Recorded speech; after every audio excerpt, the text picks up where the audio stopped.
Mani sauc Vasilis Karpovs, es esmu SIA Signālspēja valdes priekšsēdētājs un līdzpašnieks. SIA Signālspēja tika dibināts 8. oktobrī 1991. gada un uzņēmumam šodien jau ir 33 gadi. Šodien Signālspēja ir loģistikas un noliktavu komplekss, kas atrodas uz sava 7 hektāru liela zemes gabalu ar savu dzelzceļu, muitas zonu, noliktavas un ofisa telpām, ko piedāvā saviem klientiem. Ikdienā Industra banka nodrošina mums apkalpošanas servisu pēc visaugstākiem standārtiem.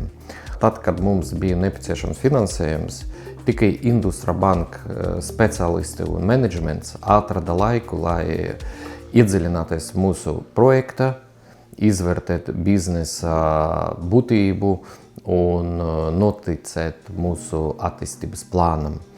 2,5 gadus atpakaļ bankas speciālisti uzticējās mūsu attīstības plānam un pieredzi.